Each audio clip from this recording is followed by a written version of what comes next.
बड़ी खबर भोपाल से बता दें, जहां पर 24 से शुरू होगा ग्लोबल इन्वेस्टर समिट। प्रधानमंत्री नरेंद्र मोदी सुबह के वक्त जीआईएस का शुभारंभ करेंगे और राजभवन में ठहरकर कुछ लोगों से मुलाकात भी कर सकते हैं। इन्वेस्टर समिट को लेकर प्रशासन ने तैयारी शुरू कर दी है।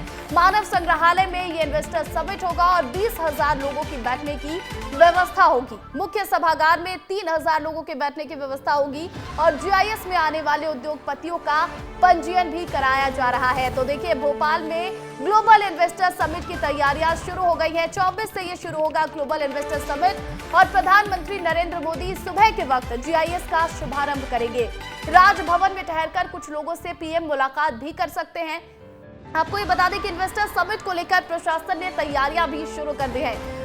भोपाल में स्थित मानव संग्रहालय में ये इन्वेस्टर समिट होगा और 20,000 लोगों के बैठने की व्यवस्था की गई है। मुख्य सभागार में 3,000 लोग बैठेंगे और जीआईएस में जो उद्योगपति आने वाले हैं उनका पंजीयन भी किया जा रहा है। तो देखिए, 20,000 से अधिक लोगों के बैठने की व्यवस्था की गई है और मानव संग्रहालय में इन्वेस्टर समिट हो रहा है। और इस खबर पर अधिक अपडेट के साथ अंचल शुक्ला लाइव जुड़ गए, सीधा उनका रुख करेंगे। अंचल, ये बताइए कि 24 से क्योंकि ग्लोबल इन्वेस्टर समिट होना है, इसको लेकर लगातार तैयारियां भी अब चल रही हैं और जो तैयारियों की तस्वीरें हैं वो भी हमारे दर्शक देख पा रहे हैं। तो बताइएगा कि कितना भव्य होने वाला है, क्योंकि लगातार जो है निवेश को लेकर सीएम अलग अलग राज्य गए, अलग अलग जिलों में इन्वेस्टर समिट किए गए।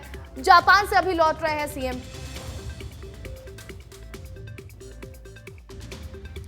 बिल्कुल, देखिए, आज जापान से लौट रहे हैं डॉक्टर मुख्यमंत्री मोहन यादव और लगातार मध्य प्रदेश में निवेश को लाने के लिए और 2025 को उन्होंने उद्योग वर्ष भी घोषित किया है। तो ऐसे में मध्य प्रदेश में निवेशकों को लाने के लिए स्थानीय स्तर पर भी, राज्य स्तर पर भी, राष्ट्रीय स्तर पर भी और अंतर्राष्ट्रीय स्तर पर लगातार प्रयास चल रहे हैं। और 24 जनवरी का दिन मध्य प्रदेश के लिए बहुत सुनहरा होने वाला है, क्योंकि 24 तारीख को जीआईएस का उद्घाटन करेंगे देश के प्रधानमंत्री नरेंद्र मोदी।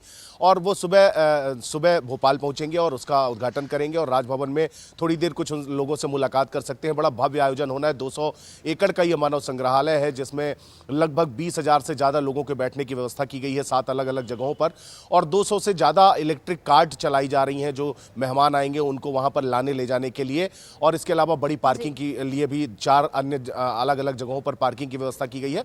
और देखिए, इसकी तैयारियाँ शुरू हो गई हैं। राजधानी भोपाल की जिस भी दीवार में आप देखेंगी, कलाकृतियाँ उकेरी जा रही हैं। मध्य प्रदेश की पहचान जो भी चीज़ें हैं उनकी कलाकृतियां बनाई जा रही हैं और जोर शोर से तैयारियां चल रही हैं। और 24 फरवरी का इंतजार सभी लोगों को है। और जो निवेशक आने वाले हैं उनका पंजीयन भी शुरू हो गया। और इसके साथ ही जो इंडस्ट्रियल एरिया है, मंडीदीप हो गया और गोविंदपुरा सहित जो भी इंडस्ट्रियल एरिया है, वहां पर भी उन निवेशकों को घुमाया जाएगा, दिखाया जाएगा कि किस तरीके से यहाँ पर उद्योग स्थापित है और किस तरीके से संचालित हो रहे हैं। प्रतिज्ञा, बिल्कुल। अंचल, ये भी बताइएगा कि जीआईएस में जो उद्योगपति आने वाले हैं उनका पंजीयन भी अब किया जा रहा है। तो अब तक कितने उद्योगपतियों ने पंजीयन करा लिया है? देखिए, 3,000 से ज़्यादा जो बाहरी निवेशक आने वाले हैं उनका पंजीयन का कार्य चालू है। और 1 to 1 भी मीटिंग उनसे हो सकती है। प्रधानमंत्री भी कुछ निवेशकों से बात कर सकते हैं। राजभवन में भी इस चीज़ की व्यवस्था की गई है कि कुछ लोगों से 1 to 1 बातचीत वहाँ पर की जाए। और निश्चित रूप से जिस तरीके से मध्य प्रदेश के जो मुखिया हैं डॉक्टर मोहन यादव, उनकी मंशा है कि उद्योग वर्ष 2025 को घोषित किया जाए और निवेशकों को लाने के लिए लगातार वो प्रयास कर रहे हैं। 7 से ज़्यादा सीएम कर रहे हैं और तस्वीरें भी हर तरफ से हमने देखी। अभी जब सीएम जापान गए थे तभी भी उन्होंने बताया था कि किस तरह से वहां बातचीत हुई है और किस तरह से निवेशक जितने भी हैं उन्हें मध्य प्रदेश में निवेश के लिए निमंत्रण दिया जा रहा है। अब 24 से ये ग्लोबल इन्वेस्टर समिट होना है। देखते हैं कि कितना यहाँ पर निवेश आता है और कितना विकास होता है। बहुत बहुत शुक्रिया अंचल तमाम अपडेट के लिए।